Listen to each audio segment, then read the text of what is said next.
Bonjour tout le monde, c'est Maud, on se retrouve pour un nouveau point lecture. Je m'excuse, le cadre est complètement différent, mais le volet roulant de la bibliothèque ne marche plus du tout. Donc déjà qu'il fait pas terriblement beau, je me suis permise de me mettre près d'une fenêtre avec un volet qui marche. On va se retrouver pour un point lecture. Je vous parlerai dans un premier temps de La Cage de Emma Seghers, paru chez Ozu. On continuera avec Ludmilla et la montagne volante de Cécile Alix, paru chez Pulp Fiction. On enchaînera avec Cœur de cerf de Cécile Mar, paru chez les éditions Anne Carrière. Je vous parlerai d'une fin de saga avec La Revanche des Ténèbres de Tarassim, paru chez Bayard. D'un début de saga avec La Cité des Songes, le tome 1, Une couronne de roses et de givre de Georgia Caldera, paru chez J'ai lu. Ouh, ça reflète. Et enfin, encore d'un premier tome avec Anatomy Love Story de Dana Schwartz, paru chez Albin Michel.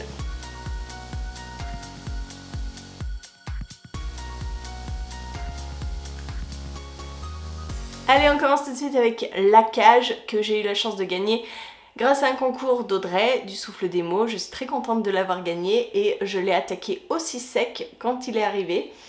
Je l'ai traîné pendant pas mal de temps, mais on dirait pas comme ça, mais c'est quand même un beau bébé de plus de 438 pages. On est avec des jeunes femmes qui se réveillent dans un lit qui n'est pas le leur, dans un endroit qu'elles ne connaissent pas. Eléa ouvre les yeux, elle voit ces femmes dans ces lits, 5 se réveillent, la 6e, elle ne se réveille pas, elle est morte. Et voilà, on est dans un huis clos assez oppressant. Alors c'est pas tout le livre qui est dans le huis clos, on est dans une première partie où donc on a ce huis clos, où on a la découverte des personnalités de ces femmes, on essaye de comprendre un petit peu ce qui les réunit, ce qui pourrait nous faire comprendre pourquoi elles sont toutes ensemble dans cette pièce.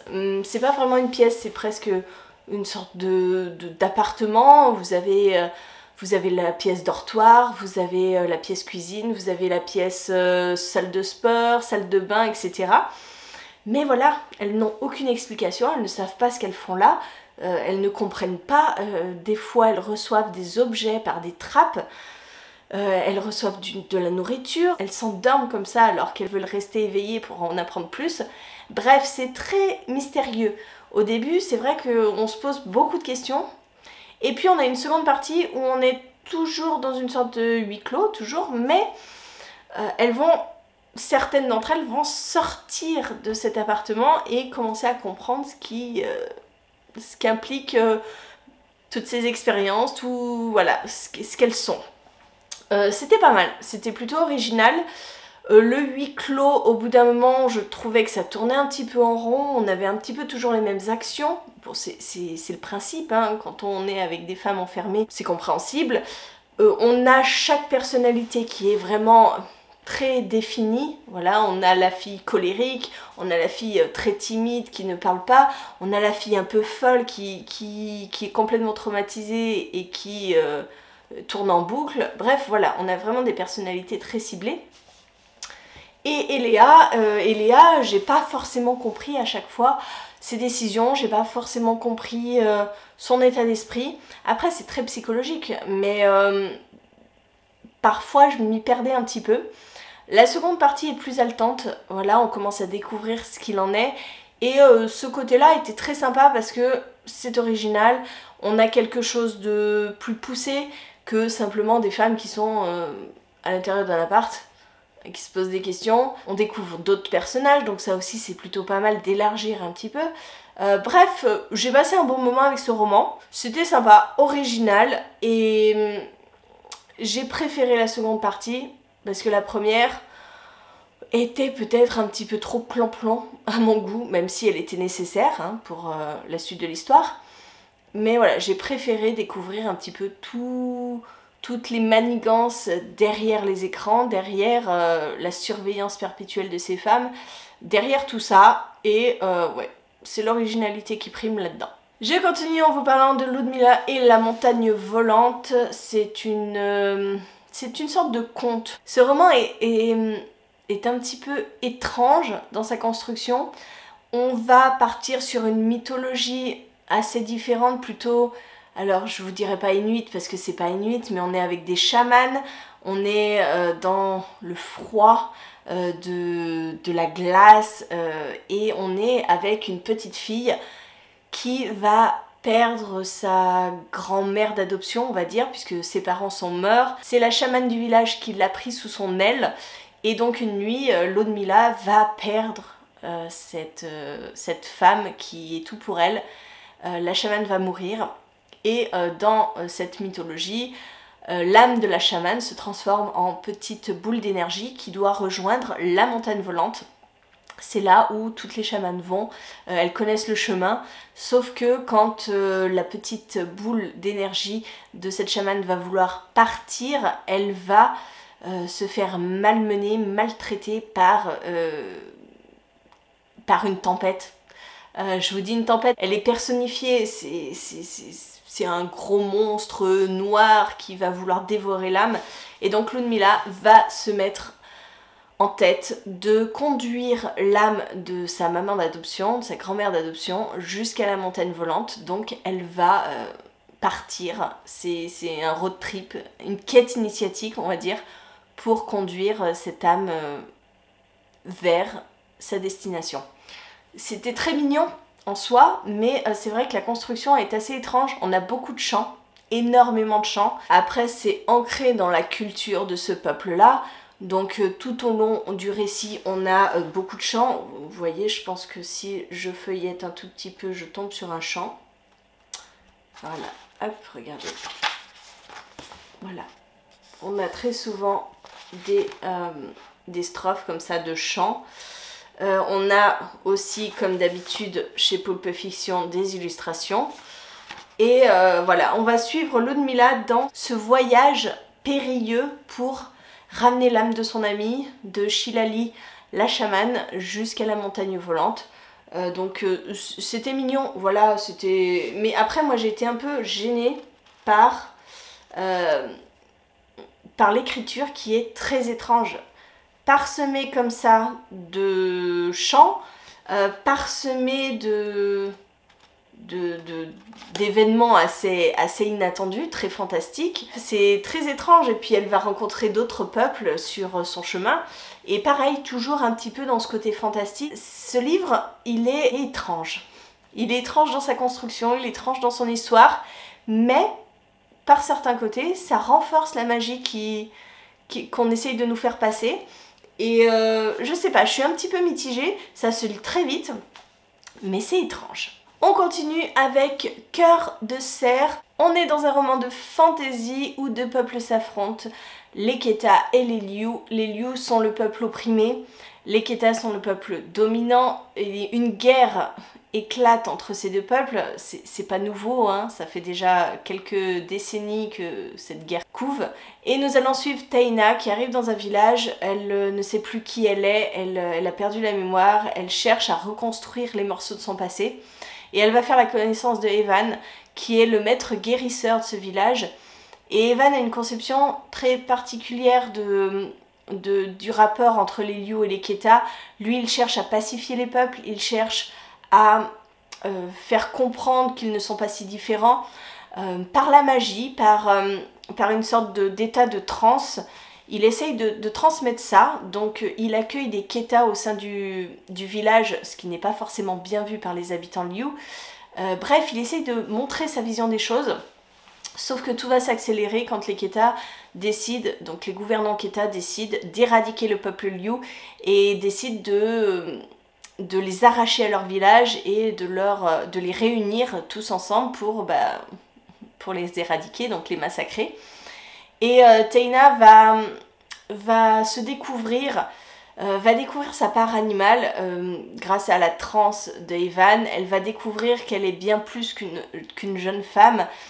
Elle va se découvrir dans un autre monde, pas psychique, mais elle va sortir de son corps pour être son animal de prédilection. Elle va rencontrer le cerf qui est l'animal de Evan. Bref, dans ce roman, vous avez deux mondes qui s'affrontent, deux peuples, mais on a aussi deux mondes, le monde psychique, le monde des esprits et le monde physique. Et Voilà, on a un savant mélange de tout ça et j'ai trouvé que c'était hyper bien dosé. Ce roman fait plus de 400 pages, il paraît pas comme ça, mais c'est très lent, on est très dans la réflexion, on est très dans la compréhension de l'autre par cet événement psychique, cette transe qu'on va découvrir grâce à Eteina et Evan.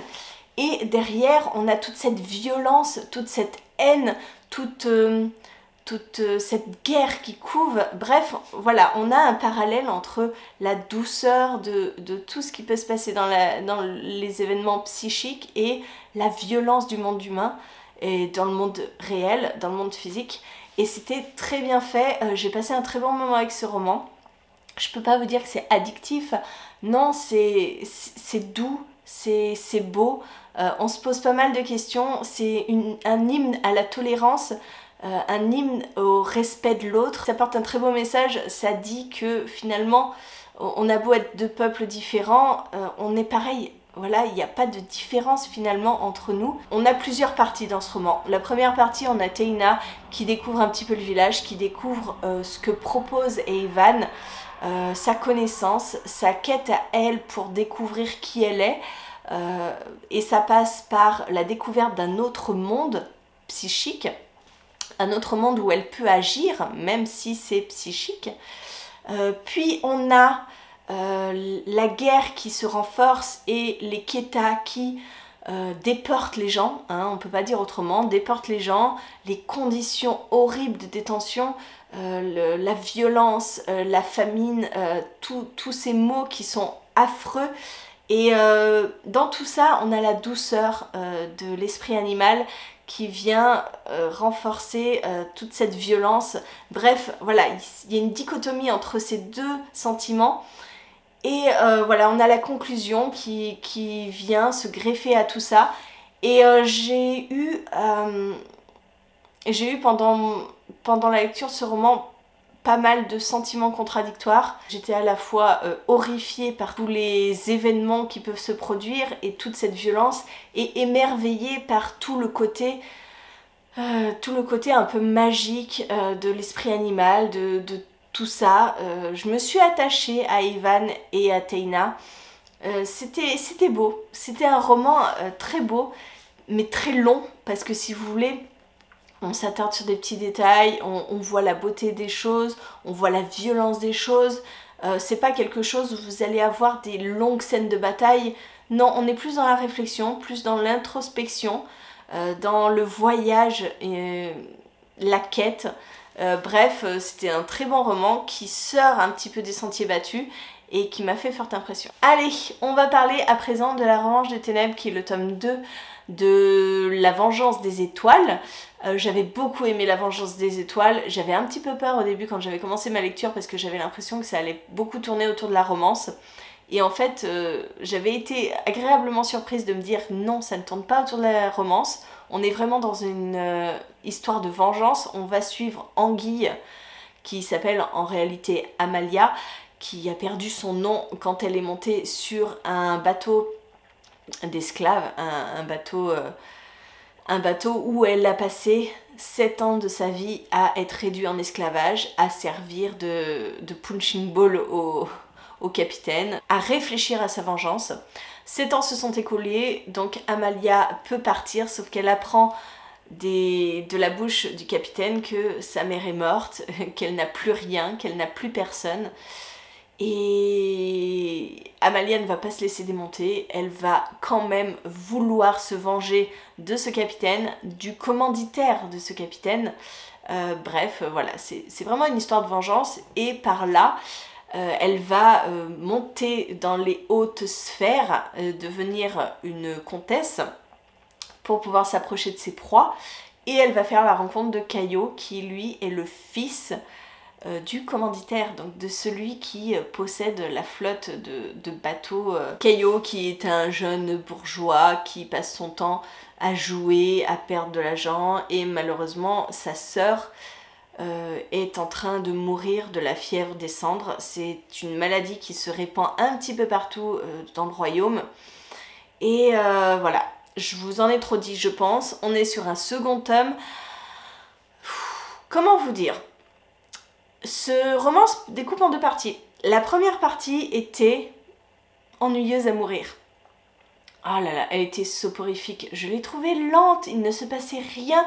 On était sur des actions du quotidien, on était sur de l'attente, aucune progression dans l'enquête. Et heureusement, la seconde partie sauve un petit peu le tout.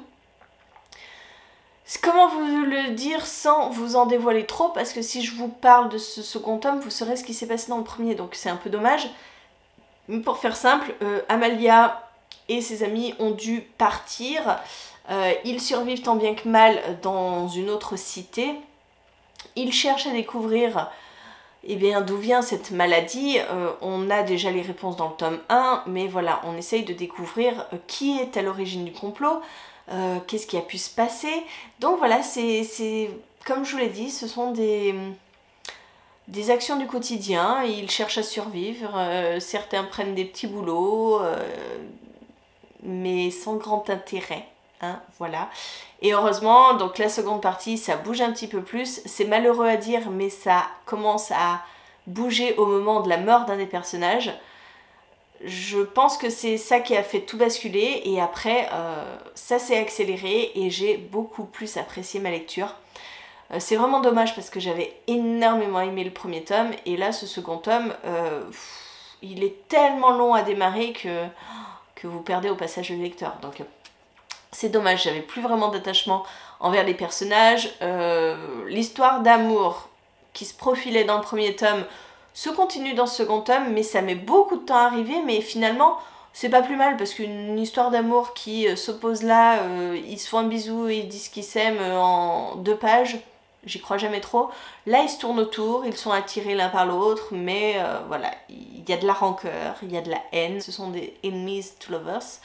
Donc j'aime bien en général ce schéma-là. Mais il y a un gros point noir dans ce roman, c'est que beaucoup de quiproquos, beaucoup de choses auraient pu être évitées si il y avait eu de la communication. C'est très agaçant en fait quand on voit arriver les choses en se disant oh là là, ça va partir en vrille. On le sent. Et quand ça se justifie parce que justement ils ont oublié de se communiquer, ils ont oublié de se dire certaines choses, ils gardent leurs petits secrets. Donc ça c'est un petit peu agaçant. Mais bon, après c'est un schéma classique hein, dans les romans. Mais bon, j'étais un peu déçue de le trouver là. Et j'étais un peu déçue de voir la tournure que prenaient les choses à cause de ça. Mais bon, après je trouve que le final est plutôt bien fait. On a toutes nos réponses à nos questions. Ça se termine comme ça devrait se terminer, il n'y a pas de grande surprise, mais bon, voilà. Mis à part le début qui est ennuyeux, le reste était sympa, mais je trouve que ce second tome n'est pas au niveau du premier. Je vous parle d'un premier tome, ce premier tome est présélectionné dans les 25 du PLIB en catégorie jeunesse, donc voilà, je commence petit à petit à me mettre aux lectures du PLIB. En plus, c'est un roman qui me faisait très envie puisqu'il est écrit par Georgia Caldera. J'aime beaucoup ses écrits. Je la suis depuis maintenant de nombreuses années, donc j'avais hâte de découvrir enfin son nouveau roman. On est dans de la fantasy, on est avec plusieurs royaumes. On va suivre Auréa, qui est une chasseresse de la Tour du Printemps, qui va voir sa vie complètement bouleversée puisque la princesse Lysaris, je crois qu'elle s'appelle, qui était censée se marier avec Rosarian, qui est le fils du roi de la Tour de Givre, la princesse disparaît. Elle disparaît juste la veille de son mariage et pour éviter un incident diplomatique, la reine va faire appel à Auréa qui ressemble à sa fille pour prendre sa place et être mariée de force au prince. Vous voyez déjà le problème. Donc Auréa, c'est une jeune femme libre. C'est une jeune femme qui a une magie très particulière. Les chasseresses ont un diamant à poser dans leur corps. De ce diamant, elles puisent leur magie. Une magie qui les dévore de l'intérieur, hein, littéralement. Elles meurent assez jeunes. Mais cette magie leur permet de repousser les monstres, dévorent les gens.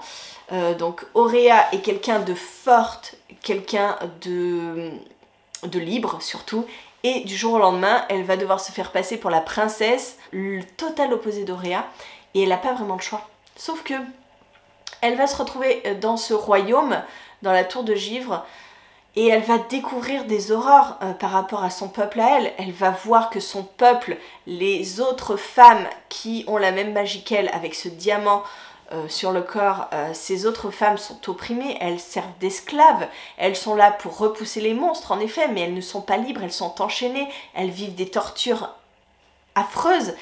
Et Auréa, elle doit cacher qui elle est, puisque si on découvre qu'elle porte ce diamant et qu'elle est comme ces femmes-là, elle va... déjà, on va voir la traîtrise de la tour du printemps, mais en plus, on va la capturer, on va la tuer, bref, sa vie est en danger.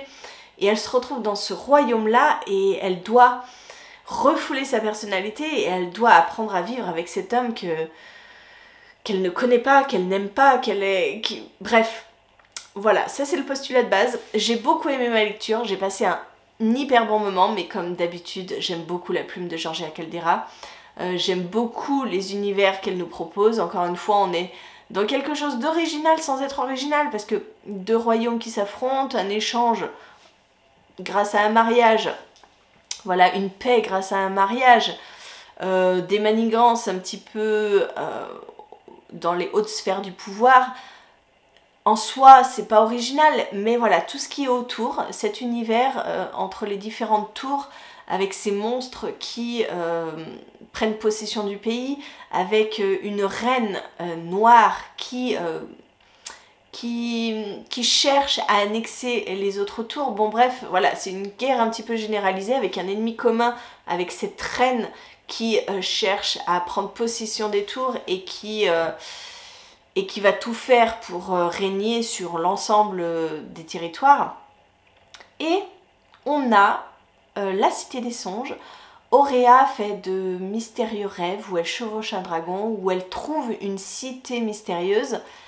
Et on sait que ces rêves sont partagés avec d'autres personnes, dont une autre femme qui, elle, est le bras droit, on va dire, de la reine sombre, de la reine noire, celle qui veut gouverner tout le monde. Et voilà, on voit dans certains passages les relations qu'elles peuvent avoir entre elles, cette recherche de cette cité idéale. Bref, voilà, c'est un univers très complexe finalement. On pourrait le trouver assez simple dans l'histoire, mais c'est assez complexe et j'ai hâte de voir ce que va donner le tome 2 parce que je pense qu'on va plus s'orienter vers cette cité mystérieuse et puis plus partir dans la Cité des Songes du coup. Bien sûr, il y a une histoire d'amour, vous vous en doutez. Un petit peu comme d'habitude aussi. Là c'est pareil, il n'y a rien d'original. De prime abord, le prince n'est pas quelqu'un qu'on a envie d'aimer. C'est une personne handicapée, il a un problème à sa jambe, il ne peut pas marcher très longtemps, il est rabroué par son père, il est cynique, il ne fait pas confiance, il ne veut rien avoir à faire avec une princesse étrangère, il ne donne pas sa chance à Auréa, il ne lui parle pas, bref, quelqu'un de très renfermé. Et Auréa, de prime abord, ça lui donne pas envie. Et puis au fur et à mesure, ils vont apprendre à se connaître, bien sûr. En soi, la romance n'est pas originale, mais bon, elle est agréable à suivre. C'est pareil, ça se met pas en place en un claquement de doigts. Il y a quand même un cheminement qui va se faire. On est encore une fois dans un Enemies to Lovers, un petit peu similaire. Mais voilà, c'était agréable. Et puis, je vous dis, cet univers réserve, je pense, pas mal de surprises et donc j'ai hâte de le continuer. Et enfin, on termine avec Anatomy Love Story. Donc là, c'est assez différent, on n'est pas dans de la fantasy, on est plutôt dans un roman historique, même s'il y a une grosse touche de fantastique et ça, j'ai adoré. C'est plus vers la fin, mais j'ai adoré. On n'est pas loin du coup de cœur avec ce roman parce que il y a un petit peu tout ce que j'aime. On est avec une jeune femme, Hazel, qui est une noble et qui se destine à la chirurgie. Sauf que en 1817, à Édimbourg, les femmes ne s'intéressent pas à la médecine, ne seront jamais médecins, et encore chirurgiennes encore moins. elles n'ont pas accès au cercle privilégié des hommes. Bref, Hazel part déjà avec quand même beaucoup de contraintes. Mais voilà, elle a une force de caractère qui lui dit que non, c'est ça qui l'intéresse, elle veut aider son prochain, elle veut comprendre ce qui se passe et encore plus, elle veut réussir à guérir la fièvre romaine qui sévit à Édimbourg et qui fait pas mal de morts. Et pour cela, Hazel va se travestir, elle va se déguiser en homme et elle va assister à des cours d'un célèbre médecin. Et pour cela, pour pouvoir affirmer sa pratique, elle va avoir recours à des résurrectionnistes, donc des personnes qui vont dans les tombes, des tombes fraîches qui viennent d'être creusées pour abriter des cercueils et des cadavres. Ils vont dans les cimetières déterrer ces cadavres et les emmener donc au médecin pour qu'il puisse les disséquer et qu'il puisse les autopsier pour perfectionner leur compréhension du corps humain. Et donc voilà, on est dans cette ambiance à Édimbourg, en pleine fièvre romaine, et on va suivre Hazel et on va suivre Jack qui déterre les cadavres. Et voilà, ils vont se rencontrer parce que Hazel a besoin de cadavres. Bref, voilà, on est dans une ambiance un petit peu glauque, ça je dois bien vous l'avouer, mais c'était hyper passionnant. J'ai adoré suivre Hazel, j'ai adoré suivre cette femme qui... dont la vie était toute tracée, hein. Elle sait très bien qu'elle va être mariée à son cousin qui est duc ou je ne sais plus quoi. Bon, elle, ça la dérange pas parce que de toute façon, l'amour, ça l'intéresse pas. Tant qu'on la laisse tranquille et qu'on la laisse faire ce qu'elle veut, elle, ça la dérange pas. Sauf que son cousin commence à lui dire que bah c'est pas trop de sa position, que voilà, c'était un passe-temps quand elle était jeune, ok, mais maintenant, ça va bien. Donc voilà, Hazel se remet un petit peu en question, mais elle reste dans son optique de passer le concours pour devenir médecin et prouver à tout le monde qu'une femme peut soigner aussi bien qu'un homme. Et c'était très chouette, vraiment très très chouette. On a une petite histoire d'amour, vous en doutez bien, puisque ça s'appelle Anatomy Love Story. Et la conclusion m'a énormément plu parce que je vous ai dit, on a un côté fantastique qui se glisse là et j'ai adoré ça. J'ai adoré ça et je sais qu'un tome 2 va sortir au mois de mars-avril, mais en VO, qui s'appelle Immortality Love Story. Donc voilà, je vais guetter cette sortie parce que voilà, on est proche du coup de cœur et j'ai adoré cette ambiance, j'ai adoré cette thématique. J'ai adoré les horreurs qu'on peut voir, toutes les dérives qui peuvent arriver avec ce trafic de cadavres et jusqu'où peuvent aller les médecins pour en apprendre plus, quitte à kidnapper des personnes pauvres et faire leurs petites expériences sur eux, au profit des riches, bien sûr. Voilà, j'ai beaucoup aimé, vraiment, et c'était une chouette lecture que je vous conseille vraiment sans aucun souci, les yeux fermés. Et voilà, écoutez, j'en ai terminé avec cette vidéo. Merci de l'avoir regardée jusqu'au bout. N'hésitez pas à me dire en commentaire si l'un de ces livres vous tente, si l'un de ces livres vous l'avez déjà lu peut-être. Dites-moi tout, dites-moi ce que vous en avez pensé. Et moi en attendant, je vous fais des gros bisous, je vous souhaite une très bonne journée, de très bonnes lectures et je vous dis à très bientôt pour une nouvelle vidéo.